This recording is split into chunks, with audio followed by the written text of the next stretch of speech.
तो यार जैसा मैंने आप लोगों को एक वीडियो में दिखाया था अपनी एडवांस अकाउंट की कॉपी, अब मैं बताने वाला हूँ आपको अपनी ऑडिट की कॉपी का एनालिसिस। और आपको दिखाने जा रहा हूँ कि यार आपको मार्क्स कहाँ पे नहीं मिलते हैं और कहाँ पे मिल सकते हैं और कहाँ पे और अच्छा इंप्रूव कर सकते हो। तो स्टेप बाय स्टेप मैं आपको सारा सब कुछ बताऊंगा। मतलब कि जो मेन पर्पज़ है मेरा यहाँ पे बताने का वो दो चीज़ों का, एक तो आपको इनकरेक्ट और करेक्ट में नंबर नहीं मिलते हैं। फ़िलहाल तो ये गुत्थी है यार, ये सुलझ नहीं रही है, इसके बारे में बाद में बात करेंगे। दूसरा, कंपनी ऑडिट में सर आपको कैसे नंबर मिल सकते हैं। तीसरा, आपको ऐसे के क्वेश्चन में कैसे नंबर मिल सकते हैं। चौथा, कि आपको नॉर्मल क्वेश्चंस में कैसे ठीक ठाक से प्रेजेंटेशन पे नंबर मिल सकते हैं। आइए चलिए दिखाते हैं इनकरेक्ट इनकरेक्ट पे। और ये देखने के बाद यार बिल्कुल डिमोटिवेट ना होना। आइए चलिए सबसे पहला क्वेश्चन हम देखते हैं कि क्या है। यार आप ये देखो, सबसे पहले क्वेश्चन में मैंने क्या किया हुआ है, यहाँ पे पूछा गया था कि ऑडिट टेक्निक्स क्या चीज़ें होती हैं और ये सारा फलाना ढिमकाना। अब मतलब कि पूछा था कि सब्सटेंशियल रिव्यू क्या ऑडिट की टेक्निक है या नहीं है। इसमें सिंपल सा आंसर उसमें लिखा हुआ था है, मैंने लिखा नहीं है। एक 2 नंबर का क्वेश्चन था और यहाँ पे मैंने ऐसे 500 का रेफरेंस भी दिया। फिलहाल तो आईसीआई को 2 में से 2 नंबर देने थे। क्या यहाँ पे आईसीआई ने फिर से स्लैशिंग करी हुई है या नहीं, ये मैं बिल्कुल नहीं कह सकता। लेकिन अगर आप प्रेजेंटेशन देखें सर, तो प्रेजेंटेशन बिल्कुल अप टू द मार्क है। मतलब बढ़िया सी प्रेजेंटेशन है। मैं अपनी तारीफ नहीं कर रहा, मैं सीखा ये पिछले 11 अटेम्प्ट में और फिर मैंने ऑडिट टेक्निक को डिफ़ाइन किया। फिर उसके बाद अगर मैं बात करूँ क्वेश्चन नंबर 11 में, सॉरी सेकंड क्वेश्चन में, फिर यहाँ पे सैम्पलिंग के बारे में बात करी थी कि ऑडिट सैम्पलिंग के बारे में कुछ पूछा गया था और मैंने फिर से वही आंसर दिया कि स्ट्रेटिफाइड सैम्पलिंग के से रिलेटेड कुछ था और मैंने यहाँ पे आंसर दिया। और अगेन केवल 1 नंबर, और मैंने देखो कितना ढंग से आंसर एक्सप्लेन करते हुए दिया है जहाँ पे मुझे आंसर मिल जाने चाहिए थे। आप लोगों को लग रहा होगा कि सर इतनी लंबी आपने आंसर दिया होगा, इस वजह से नहीं दिया होगा। अगले क्वेश्चन में आ जाते हैं सर। अगले क्वेश्चन में बिल्कुल सीधा सा क्वेश्चन था कि बर्ड आई व्यू से रिलेटेड कुछ क्वेश्चन था और कि से रिलेटेड कुछ क्वेश्चन था। तो वहाँ पे मैंने सिंपल सा सीधा सा आंसर लिखा और अगेन 2 में से 1 नंबर। तो यार ये डिमोटिवेट मत होना यार, मैंने पूरी कोशिश करी है। मतलब कि एक का क्या तरीका होता है लेने का नंबर अच्छे से, एक तो करेक्ट इनकरेक्ट जो भी लिख रहे हो आप वो सही लिखो, ऐसे या सेक्शन जो भी कर रहे हो वो सही से कोट करो, और जो रीज़न दे रहे हो वो सही से करो। सब कुछ मैंने सही किया, लेकिन फिर भी 1 में से 2 नंबर दिया। यहाँ पे डिमोटिवेट मत होना, अच्छे नंबर कभी कभी मिल जाते हैं। फिलहाल तो मुझे नहीं मिले, लेकिन चलते हैं आगे बढ़ते हैं। अब अगला क्वेश्चन जो है वो है आपका यहाँ पे क्या 2 नंबर मिले? नहीं सर, 2 नंबर नहीं मिले हैं। और आगे बढ़ते हैं। अगला क्वेश्चन है सर सेक्शन 143 सबसेक्शन 11 में। और इस क्वेश्चन में आपको जानकर खुशी होगी कि आपके भाई को अच्छे खासे नंबर मिले हैं। फिलहाल मैं इसको ख़राब मार्क्स नहीं बोलूँगा। फिफ्थ का ए क्वेश्चन अगर मैं बात करूँ तो 11 और 16 आउट ऑफ कितना मिला है आपके भाई को? 11 मिला है, 16 आउट ऑफ 11। यहाँ पे कंपनी ऑडिट में सही ठीक ठाक नंबर 6, 6, 10 और 4। यहाँ पे मतलब कि 6 में से 5 नंबर मिलना इज़ वेरी गुड मार्क्स। अगर कंपनी ऑडिट की मैं बात करता हूँ तो ये नंबर 16 की कॉपी है, अगर आपको कॉपी जानना है कि कब की है। फिलहाल मैंने यहाँ पे अगर आप देखो तो कितने ढंग से सब कुछ डिफाइन किया हुआ है कि पहले कारो में पूछा था कि कारो किसके ऊपर एप्लीकेबल है। फिलहाल यहाँ पे मैंने सेक्शन 143 सब सेक्शन 11 का रेफरेंस दिया, तो ये एक थोड़ा सा मुझे अबव द हैंड लेके गया। फिर यहाँ पे फिर मैंने कारों में को डिफ़ाइन किया कि जो है किसके द्वारा इशू किया गया है और किस पे एप्लीकेबल नहीं होता है। फिर यहाँ पे मैंने नॉट एप्लीकेबल दिखाया। मैंने डायरेक्ट अब नॉन एप्लीकेबल नहीं दिखाया, मैंने पहले बताया कि किसके ऊपर एप्लीकेबल होता है।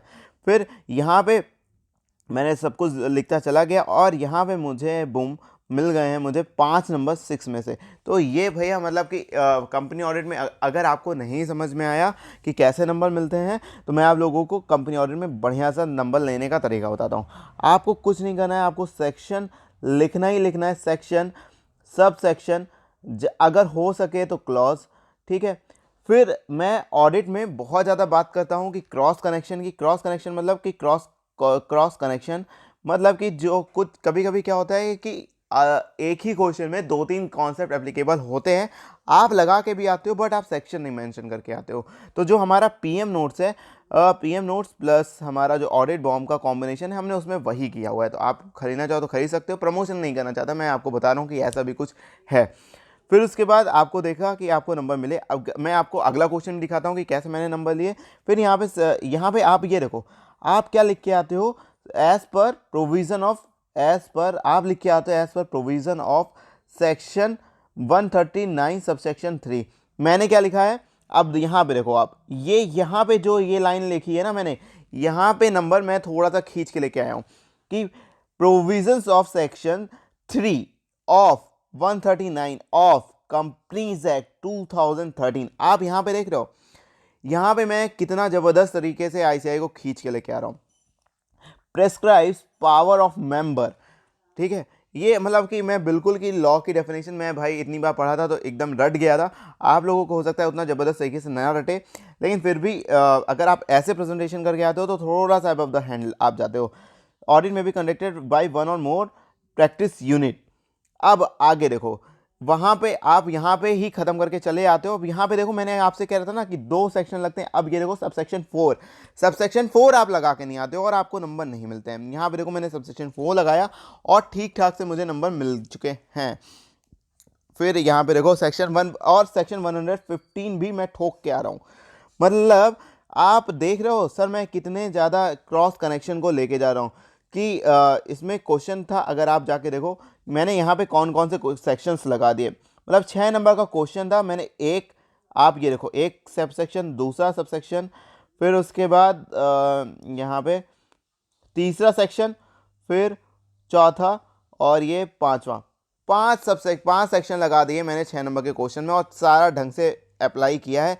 एक पॉइंट मेरा गलत हुआ, यहाँ पे मैंने कुछ जॉइंट ऑडिटर को लेके था और यहाँ पे मुझे नहीं पता आईसीआई ने नंबर क्यों काटा, बट यहाँ पे जो है नंबर काट लिया आईसीआई ने। फिर भी 6 में से 4 नंबर देना बहुत ज़बरदस्त मार्क्स है। अगर आप सी के स्टूडेंट हो तो बहुत अच्छा से जानते हो। अब यहाँ पे देखो, यहाँ पे मुझे 2 नंबर मिले हैं 4 में से। अब देखो कि क्या हुआ था कि एज पर सेक्शन 2 और 40 मैंने बताया कि भाई पहले तो फाइनेंशियल स्टेटमेंट क्या होता है, सबसे ये देखो एक यहाँ पे मैंने एक खेला है ज़बरदस्त तरीके से। फिर the company prepare profit and loss, ये देखो दूसरा। आप देखो मैंने कितनी सारी चीज़ें मेंशन करी हैं, वो बात अलग है। अच्छा मैं आपको बता दूं कि ये क्वेश्चन मुझे बिल्कुल नहीं आता था, मैं बस यहाँ पे नंबर खींच के लेके आया। नंबर मुझे कहाँ से मिले, मैंने मतलब कि बहुत ही गलत लिखा हुआ था इसमें, मुझे पूरा भरोसा मैंने गलत लिखा है आंसर, लेकिन फिर भी मैंने 4 में से 2 नंबर ले लिए। किस वजह से, एक तो मैंने यहाँ पे ये डिफाइन कर दिया, ये डिफाइन कर दिया, फिर थोड़ा सा कॉमन सेंस लगाया मैंने कि बेनिफिट वगैरह को कैसे लिख सकते हो, बस मैं लिखता चला गया। फिलहाल ये लिस्ट काफ़ी लंबी है, अगर मैं लिखता तो नंबर मिल सकते थे अच्छे खासे, बट फिर भी आईसीआई ने इसमें देखो मैंने बनाया 0 नंबर दिए। फिर यहाँ पे मैं कुछ भी लिखता चला गया यार, जो भी दिल कर रहा था वो लिखता चला गया, फिर भी आईसीआई ने 2 नंबर दे दिए। मेरे ऊपर मेहरबानी करिए, ठीक है। फिर आपको मैं स्टैट्यूटरी ऑडिट क्वेश्चन, अच्छा अब जो जहाँ पे नंबर कभी भी बहुत कम मिलते हैं वो है क्वेश्चन नंबर 1। क्वेश्चन नंबर 1 के जितने भी पार्ट होते हैं, सब पार्ट होते हैं, उनमें नंबर बहुत ही ज़्यादा कम मिलते हैं। आइए दिखाता हूँ मैं कि मुझे क्या क्या हुआ था, कैसे नंबर नहीं मिले थे। यहाँ पे रिलेशन पूछा गया था और रिलेशन को मैंने ढंग से डिफ़ाइन नहीं किया था, मुझे पता है मैंने ढंग से डिफ़ाइन नहीं किया था, फिर भी लेकिन 1 नंबर दिया है आईसीआई ने। मुझे लगता है कि 2 से 3 नंबर तो मुझे मिल जाने चाहिए, क्योंकि मैंने कॉमन सेंस लगाया, एक एएस को लिखा भी था। लेकिन फिर भी चलिए छोड़ देते हैं, कोई बात नहीं। आईसीआई ने जो नंबर दे दिया उसको हम मान लेते हैं सही, और देखते हैं कि क्या है ये। स्टैट्यूटरी ऑडिटर को मैंने करेक्शन बताया, लेकिन मैंने ढंग से डिफाइन नहीं किया, इस वजह से मुझे एक ही नंबर मिला। लेकिन अगले क्वेश्चन में देखते हैं कि क्या मुझे नंबर ढंग से मिले हैं। लेकिन आईसीआई ने इसमें भी 0 नंबर, शून्य बड़े सन्नाटा, एक ही नंबर दिए हैं। ट्रू एंड फेयर व्यू के ऊपर क्वेश्चन था। मुझे नहीं लगता सर कि ट्रू एंड फेयर व्यू के ऊपर जो मैंने आंसर लिखा है वो गलत है, क्योंकि आईसीआई के प्रैक्टिस मैनुअल में भी सेम था। तो इसीलिए मैं कहता हूँ यार, प्रैक्टिस मैनुअल काम की चीज़ क्वेश्चन के लिए बहुत अच्छी है, लेकिन सजेस्टेड आंसर अगर आप उसको फॉलो करके जा रहे हो तो आपको ज़िंदगी में कभी नंबर नहीं मिल सकते। और यहाँ पे 0 नंबर मिले हैं। मैं उसके बारे में क्या बताऊँ, प्रॉफिट अगेंस्ट प्रायोरिटी और आईसीआई ने पूरा काट के 0 कर रखा है, जबकि इसमें से थोड़ा बहुत तो सही था, 1-2 नंबर मिल सकते थे। चलिए छोड़ दीजिए, कोई बात नहीं। यहाँ पे चलिए जहाँ पे आईसीआई ने नंबर दे दिए वहाँ पे मैं बात कर लेता हूँ यार, कोई दिक्कत की बात नहीं है। अच्छा, अब यहाँ पे मैंने ना बिल्कुल सिंपल सा आंसर लिखा है। इसमें पूछा था कि क्या CIS इन्वायरमेंट में चेंज होता है, IC मतलब कि एक CA का SOP वगैरह चेंज होता है या नहीं होता है, ऑब्जेक्टिव चेंज होता है या नहीं होता है। तो ये मैंने सिंपल सा जो ऐसे 200 है, ऐसे 200 के अंदर जो भी डिफाइन है, मैंने सिंपल सा इसको समझा दिया। और यहाँ पे मैंने जो है थोड़ा बहुत, यहाँ इसका आंसर मैंने बहुत अच्छा लिखा था। यहाँ पे अगेन मुझे सिर्फ 2 ही नंबर मिले। तो यार ये उम्मीद करके चलना कि ज़रूरी नहीं है कि आपको बहुत अच्छे हर जगह पे नंबर मिलेंगे। आपको ऐसे में अगर आपको नंबर लेके आने हैं तो आपको मतलब कि अगर नंबर लेके आने हैं ऐसे में, ऐसे के क्वेश्चन में भी अगर आपको नंबर लेके आने हैं तो सर वहाँ पर एक सेम रूल है। एक रूल ये है कि पहले तो क्रॉस कनेक्शन, क्रॉस कनेक्शन मतलब कि जितने भी वहाँ पे एप्लीकेबल हो सकते हैं ऐसे, ठीक है। ये नहीं कि भैया ऐसे 200 तो हर जगह एप्लीकेबल होता है, वो टेल लो, ऐसे 230 तो हर जगह एप्लीकेबल होता है, ऐसे 500 तो हर जगह एप्लीकेबल होता है, लगा दो, और ऐसे 700, 705, 706 तो कहीं ना कहीं एप्लीकेबल घुसा ही देते हो तो वो लगा दो। भैया ऐसे ऐसे की बात नहीं कर रहा हूँ मैं, ये कनेक्शन की बात नहीं कर रहा हूँ मैं बात कर रहा हूँ सर कि अगर गोइंग कंसर्न वाला आपको क्वेश्चन आ जाता है तो वहाँ पे आपको ऐसे अगर 570 लगा के आ रहे हो तो AS1 भी लगा के आओ वहाँ पे।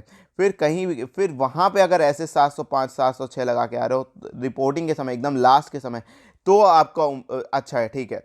फिर वहाँ पे अगर आप गोइंग कंसर्न के समय पे ऐसे 505 भी लगा सकते हो कि लाइक आपने एक्सटर्नल कंफर्मेशन ली कि जो है ये सारे लोग कर रहे हैं कि नहीं कर रहे हैं। तो ये आपको समझना पड़ेगा, प्रैक्टिकलिटी पे पता चलेगा। इजीली आपको नंबर नहीं मिलेंगे, मुझे भी इसी वजह से थोड़े कम नंबर मिले हैं। तो मैं बिल्कुल ICI का केवल दोष नहीं दे रहा। अब यहाँ पे मुझे नंबर अच्छे कहाँ से मिल सकते थे, स्वेट इक्विटी शेयर किया, यहाँ पे सेक्शन मेरा गलत था, इस वजह से नंबर 0 मिले, एक रिस्क।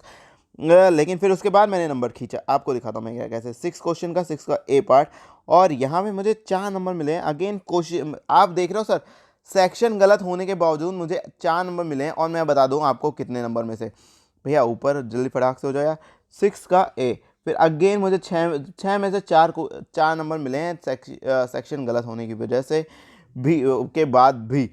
वो कैसे मिले हैं आपको आइए दिखाते हैं।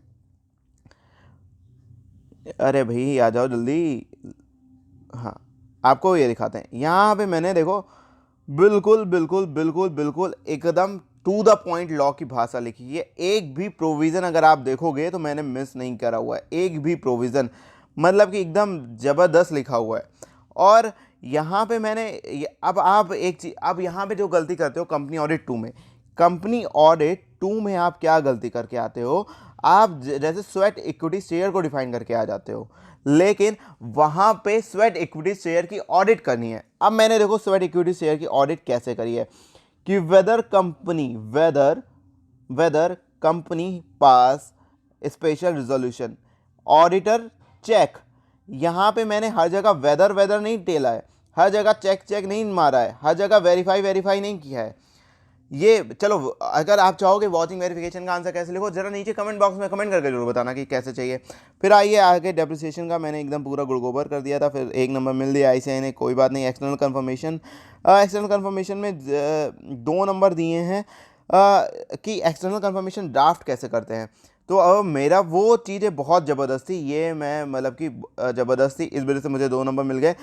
ICI ने यहाँ पे 0 इस वजह से दिया क्योंकि मैंने यहाँ पे ना ये चीज़ थोड़ा सा फालतू का लिख दिया था। लेकिन मुझे लगता है कि ये जो चीज़ें दी थी इस पर 1 नंबर तो ICI दे सकता था कि ऐसे 505 जो मैंने डिफाइन किया था। अब आप देखो कि मैंने आंसर कैसे फ्रेम किया है। मैंने एक्सटर्नल कन्फर्मेशन को पहले बताया कि ये वो ऑडिट एविडेंस का पार्ट है, फिर उसके बाद मैंने बताया है कि एक्सटर्नल कन्फर्मेशन क्या होता है, फिर क्या प्रोसीजर अप्लाई करते हैं एक्सटर्नल कन्फर्मेशन बनाने में। तो ICI ने इतना ही पूछा था, फिर मैंने उसको कैसे आंसर को फ्रेम किया है आप ये देखो। अगर आपको चाहिए कि ये कॉपी तो आप डाउनलोड भी कर सकते हो यार, अपनी कॉपी में मस्त देखना, ये आप स्क्रीनशॉट ले सकते हो, जो भी करना हो कर सकते हो, लेकिन मैं प्रोवाइड नहीं कर सकता यार। तो आंसर नंबर 4 का A, एज पर सेक्शन। अब यहाँ पे देखो यार, कंपनी ऑडिट में तो तुम्हारे भाई ने ज़बरदस्त नंबर निकाल के रखे हैं। 4 का A पार्ट 6 में से 5 नंबर अगेन भाई ने तुम्हारे मचा रखी है। सेक्शन पूरा डिफाइन किया, एक चीज़ मतलब एक प्रोविज़न मैंने रट्टा मार रखा था। इसीलिए मैं कहता हूँ अगर आपको नंबर चाहिए कंपनी ऑडिट में तो कंपनी ऑडिट 1 + 2, फिर उसके बाद स्पेशल ऑडिट, इतना अगर आपने अच्छे से रट लिया है तो कंपनी ऑडिट 1 और 2 मिला के आपका 30 से 40 नंबर का आ गया। और स्पेशल ऑडिट तो आपका 8 से 12 नंबर का आता ही आता है, मतलब 52 नंबर तो आपकी जेब में है ही है। ठीक है, तो इसलिए मैं कहता हूँ। अब पर्पस ऑफ कैपिटल एक्सपेंडिचर, ये पहली बात तो कंपनी ऑडिट 2 का था। ठीक है, कैपिटल एक्सपेंडिचर कंपनी ऑडिट 2 का था, फिर भी मैंने अकाउंटिंग की नॉलेज यूज़ करी, मुझे नहीं समझ में आया था क्या लिखूँ। यहाँ पे बहुत सारा यूज़ हो सकता था, फिर भी मैंने AS10 लगा दिया कैपिटल एक्सपेंडिचर के लिए, फिर उसके बाद AS26 लगा दिया, दो लगा दिए, बिल्कुल ब्लैंक था मैं, बस कॉमन अंडरस्टैंडिंग यूज़ करी। और क्रॉस कनेक्शन, अगेन देखो cross connection AS10 AS26, question कुछ और था। आप देखो, आप ये देखो, क्वेश्चन कुछ और था इसमें। ये कंपनी ऑडिट 2 का पूरा बहुत ज़बरदस्त क्वेश्चन है। क्वेश्चन कुछ और था कि लाइक फॉर एग्जांपल इन्वेस्टमेंट से रिलेटेड हो सकता था, कैपिटल एक्सपेंडिचर, या आप कुछ खरीद रहे हो, मर्जर कर रहे हो, तो आप इस तरह का कैपिटल एक्सपेंडिचर था, इससे रिलेटेड था कुछ। लेकिन मैंने क्या कॉमन सेंस यूज़ करा, अपनी नॉलेज यूज़ करी। क्रॉस कनेक्शन जो मैं कह रहा हूँ कि कितने AS10 का लगा दिया फिक्स एसेट्स, AS26 लगा दिया मैंने। अब देखो यार, यहाँ पे 4 में से 2 नंबर मिल गया, मैं बहुत खुश हूँ। यहाँ पे नंबर में बहुत खुश हूँ, शायद 6 में से 2 जितना भी मिला हो, मैं बहुत खुश हूँ। फिर उसके बाद अभी तक मैं चिल्लाता आ रहा था यार AS में नंबर नहीं मिलता, यार ऐसे में नंबर, ऐसे के क्वेश्चन में नंबर नहीं मिलता, ऐसे के क्वेश्चन में, ये देखो 4 में से 2 नंबर मिल गया। ऐसे के क्वेश्चन में यार नंबर पाना बहुत ही ज़्यादा मुश्किल है, अनटिल अनलेस आप ICAI बहुत मेहरबान हो, मतलब कि जो एग्जामिनर है बहुत मेहरबान हो, उसके अलावा आपको नंबर नहीं मिल सकता। ठीक है, आई होप मैंने सारे पॉइंट्स कवर कर दिए होंगे इसमें, और मैंने सारे पॉइंट्स कवर कर दिए। मैंने आपको क्या क्या बता दिया, मैंने आपको जो बताया है भाई, अभी आपका मेरी तरफ से पेंडिंग है कि वॉचिंग, वेरिफिकेशन और स्पेशल ऑडिट में कैसे नंबर लाने हैं। मैंने आपको बता दिया कंपनी ऑडिट में कैसे नंबर लेके आने हैं। मैंने आपको बता दिया करेक्ट इनकरेक्ट में नंबर कैसे लेके आने। फिलहाल मुझे नहीं मिले, उसकी बात अलग है, लेकिन कैसे लाने वो मैंने बता दिया। आपको मैंने बता दिया कि ऐसे में कैसे नंबर लेके आने हैं। तो दोस्तों, इस वीडियो में इतना ही, मिलते हैं नेक्स्ट वीडियो में, तब तक के लिए बाय बाय।